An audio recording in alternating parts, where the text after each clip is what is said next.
শ্রী শ্রী গুরুই নমঃ। আর মাত্র দুদিন বাকি, তারপরেই কলকাতার দখল নেবে কারা, বুঝতেই পারছেন। তো সেই জন্য ভাবলাম আজ রাতে এই ভিডিওটা করে নিই। রাত শেষ হলে তো মাত্র আর একদিন, তারপরেই কলকাতা আমাদের থাকবে না, বাংলা, বিহার, উড়িষ্যাও নাকি চলে যাবে। কি ভয়ঙ্কর কথা, চিন্তা করুন। তো আমার মনে হলো যে এইসব বাংলা, বিহার, উড়িষ্যা ছিনতাই হয়ে যাওয়ার আগে, কলকাতা ছিনতাই হয়ে যাওয়ার আগে এই ভিডিওটা করে নিই। এই ভিডিওটা খুব জরুরি, অত্যন্ত জরুরি। এই ভিডিওটা হলো যারা ভারতের দিকে সেন দৃষ্টিতে তাকিয়ে আছে, সেন দৃষ্টিতে, এই ভিডিওটা তাদের উদ্দেশ্যে। শুনুন, এই সময় না আমার হাতে ভারতের জন্মকুণ্ডলী, ভারতবর্ষের জন্মকুণ্ডলী, সেটা আমি নিয়ে আজকে ভালো মতো চর্চা করছিলাম, দেখছিলাম। তো ভারতবর্ষের তৃতীয় ভাব, জন্মছকের ভারতবর্ষের তৃতীয় ভাব, তৃতীয় ভাবকে বলা হয় পরাক্রম ভাব বা পুরুষাকার বলা হয় পঞ্চম ভাব, এই তৃতীয় ভাবকে। তো ভারতের তৃতীয় ভাবে একটা বিশেষ বৈশিষ্ট্য আছে, সেখানে পঞ্চগ্রহ যোগ আছে।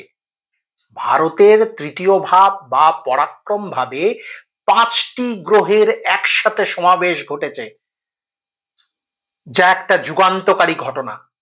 কি কি গ্রহ আছে তৃতীয় ভাবে? চন্দ্র আছে, রবি আছে, বুধ আছে, শুক্র আছে, আর শনি আছে। ভারতের নক্ষত্র হলো পুষ্যা, লগ্ন হলো বৃষ, রাশি হলো কর্কট। তো পরাক্রম ভাবে যে দেশের জন্মছকের পরাক্রম ভাবে পঞ্চগ্রহযোগ থাকে, তার দিকে চোখ তুলে তাকানোর আগে একটু ভালো করে চিন্তা ভাবনা করবেন।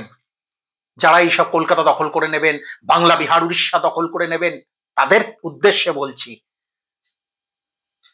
হ্যাঁ, এবার অনেকে বলতেই পারেন যে দেশ তো একই ছিল ভাই, জন্মছকও একই ছিল, তাহলে 62 যুদ্ধে তোমরা কেন হেরে গেছিলে চায়নার কাছে? Valid question. তার উত্তর দেওয়ার জন্যই তো এখানে বসেছি, কেন 62তে হেরে গেছিলাম। এখানে চাণক্য নীতি গ্রহণ করতে হবে। এটাও আমাদের ইনস্টিটিউটে পড়ানো হয়েছিল, চাণক্য নীতি। বিশেষ বিশেষ ক্ষেত্রে জ্যোতিষ শাস্ত্রের চাণক্য নীতি গ্রহণ করতে হয়। সেই চাণক্য নীতি কি না, দেশ একই থাকছে, তার জন্মছকে একই থাকছে, কিন্তু কোন যুদ্ধে কখন সেই দেশ জিতবে আর কোন যুদ্ধে কখন সেই দেশ হেরে যেতে পারে, সেটা কি দেখে বোঝা যাবে? সেটা দেখে বোঝা যাবে সেই দেশের জন্মছকের পাশাপাশি চাণক্য বলেছিলেন যে সেই দেশের, সেই রাষ্ট্রের জন্মছকের পাশাপাশি সেই দেশের যিনি রাজা, তার জন্মছকটাও পাশাপাশি রাখতে হবে।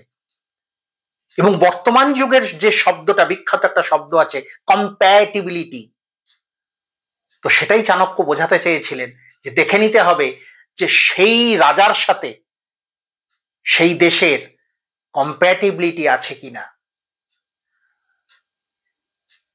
তো এই মুহূর্তে আমাদের দেশের রাজা অবশ্যই নরেন্দ্র মোদীজি। তো তার ছকটাকে পাশে আনতেই হবে, যতদিন তিনি প্রধানমন্ত্রী পদে আছেন। পরবর্তীকালে যিনি হবেন তখন তার জন্মছক নিয়ে বিচার করতে হবে, ভারতবর্ষের জন্মছকের পাশাপাশি দুটো জন্মছককে রাখতে হবে। তো কম্প্যাটিবিলিটি যে জায়গাটা বলছিলাম, নরেন্দ্র মোদীর জন্মছকের সাথে আমাদের ভারতবর্ষের জন্মছকের যে কম্প্যাটিবিলিটির যে জায়গাটা, যেটা বলছিলাম, সেটা হলো, প্রথম কথা হলো ভারতবর্ষের প্রত্যেকটা মানুষের উপরে যেমন বিশেষ একটা গ্রহের প্রভাব থাকে, সেরকম ভারতবর্ষের উপরে সবচেয়ে যে গ্রহটার প্রভাব বেশি সেটা হলো শনি। শনির প্রভাব সবচেয়ে বেশি ভারতবর্ষের জন্মছকের উপরে, মানে ভারতবর্ষের উপরে শনির প্রভাব সবচেয়ে বেশি। এর অন্যতম প্রধান কারণ, ভারতবর্ষ যখন যে মুহূর্তটাকে ধরা হচ্ছে জন্ম মুহূর্ত হিসেবে, সেই মুহূর্তে ভারতবর্ষের জন্ম নক্ষত্র পুষ্যা নক্ষত্র। এবার এই পুষ্যা নক্ষত্রের অধিপতি হলেন শনি। সেম অ্যাজ নরেন্দ্র মোদীজির জন্ম অনুরাধা নক্ষত্রে, তার অধিপতিও শনি। কম্প্যাটিবিলিটির প্রথম জায়গা এটা, যে ভারতবর্ষের জন্ম নক্ষত্র পুষ্যা, তারও অধিপতি শনি। নরেন্দ্র মোদীজির জন্ম নক্ষত্র অনুরাধা, তারও নক্ষত্রাধিপতি শনি। এটা 1 নম্বর। 2 নম্বর, ভারতবর্ষের দ্বিতীয় স্থান মানে দ্বিতীয় ভাব যেটা জন্মছকে, সেটা হলো, সেখানে বসে আছে কে না মঙ্গল। দ্বিতীয় ভাব হলো প্রাপ্তির জায়গা। দ্বিতীয় ভাব হলো প্রাপ্তির জায়গা, মানে ভারতবর্ষ কোন সময় বেশি পাবে, কোন রাজার সময় বেশি পাবে, কোন প্রধানমন্ত্রী তার প্রধানমন্ত্রিত্বকালে ভারতবর্ষ তার থেকে বেশি জিনিস পাবে, সেটা ডিপেন্ড করছে দ্বিতীয় ভাবের উপরে। তো দ্বিতীয় ভাবে ভারতবর্ষের কে বসে আছে? মঙ্গল বসে আছে। এবার নরেন্দ্র মোদীজির মঙ্গল প্রচন্ড স্ট্রং নরেন্দ্র মোদীজির মঙ্গল। কেন না? উনার রুচক যোগে জন্ম। 1 নম্বর, রুচক যোগ মানে হলো স্বগৃহে মঙ্গল কেন্দ্রস্থানে যদি বসে থাকে তখন তাকে রুচক যোগ বলা হয়। নরেন্দ্র মোদীজির মঙ্গল বসে আছে তার জন্ম লগ্নে, জন্ম রাশি বৃশ্চিকে। ফলে মঙ্গল স্বগৃহে বসে আছে বৃশ্চিকে এবং কেন্দ্রস্থানে বসে আছে, জন্মলগ্নের কেন্দ্রস্থানে। এবং জন্মলগ্ন জন্মরাশি দুটোই বৃশ্চিক, যার অধিপতি মঙ্গল। ফলে নরেন্দ্র মোদীজির জন্মছকের সবচেয়ে বেশি যে গ্রহটার প্রভাব সেটা হলো মঙ্গল। ফলে মঙ্গল যেহেতু ভারতবর্ষের জন্মছকে দ্বিতীয় ভাবে বসে আছে, সেহেতু এইখানে মঙ্গলের কম্প্যাটিবিলিটি দেখা হলো, যে কার রাজত্বকালে ভারতবর্ষের পক্ষে প্রাপ্তিযোগ কিছু ঘটবে, কিছু ভালো ঘটবে, সেটাও কিন্তু নরেন্দ্র মোদীজির সময়কালে। তৃতীয়ত, বর্তমানে নরেন্দ্র মোদীজির মঙ্গলের মহাদশাই চলছে। বর্তমানে নরেন্দ্র মোদীজির সেই মঙ্গলের মহাদশাই চলছে। আর ভারতবর্ষের মঙ্গলের এখন চলছে চন্দ্রের মহাদশা। সেটাও কদিন পরে, কিছুদিন পরে মঙ্গলের মহাদশা ভারতবর্ষেরও শুরু হবে। ফলে মঙ্গলের কম্প্যাটিবিলিটি বোঝা গেল। তার আগে শনির কম্প্যাটিবিলিটি বোঝালাম। তৃতীয় যে জায়গাটা, সেটা হলো যে ভারতবর্ষের বৃষ লগ্ন আর নরেন্দ্র মোদীজির হলো বৃশ্চিক লগ্ন। ভারতবর্ষের হলো বৃষ লগ্ন, নরেন্দ্র মোদীজির বৃশ্চিক লগ্ন। তো 1 2 3 4 5 6 7 যেদিক থেকে আমি কাউন্ট করি না কেন, বৃশ্চিক থেকে যদি বৃষতে কাউন্ট করি এবং বৃষ থেকে যদি বৃশ্চিকে কাউন্ট করি, তাহলে হচ্ছে সমসপ্তম। এটাকে আমরা জ্যোতিষশাস্ত্রে বলি সমসপ্তম।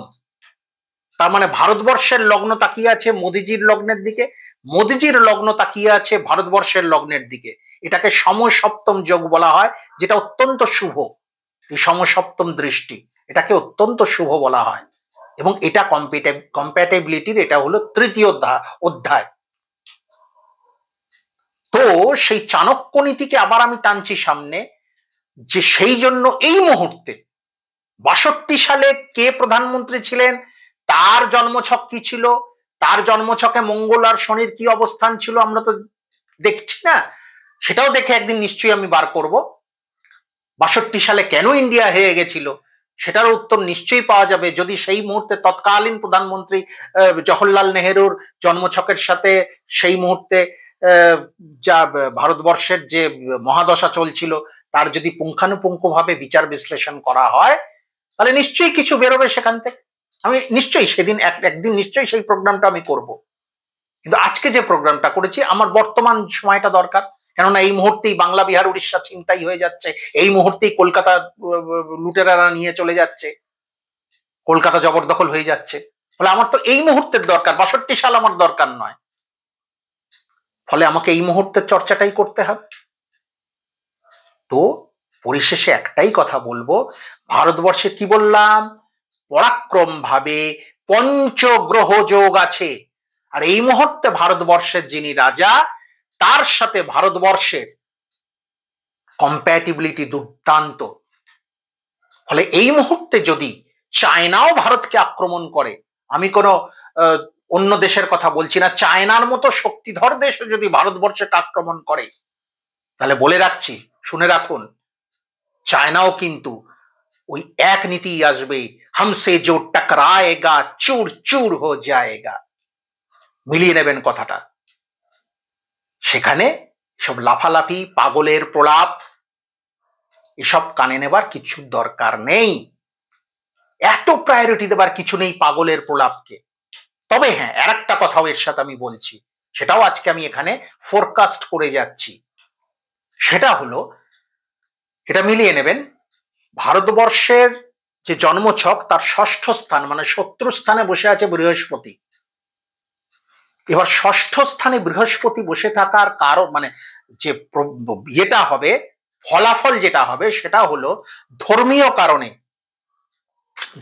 কারণে ভারতবর্ষে থেকেই মাঝে মধ্যেই নানা সংঘাত দেখা দেবে, সাম্প্রদায়িক বিদ্বেষ দেখা দেবে, এবং বহিরাগত শত্রুরাও যদি ভারতকে আক্রমণের চেষ্টা করে বা বিচ্ছিন্নতাকামী শক্তিও যদি কোনোভাবে ভারতের এ প্রান্ত থেকে ও প্রান্ত কোনোভাবে নাশকতামূলক ষড়যন্ত্র করে, কিঞ্চিত তারা বদমাইশি করলেও করতে পারে।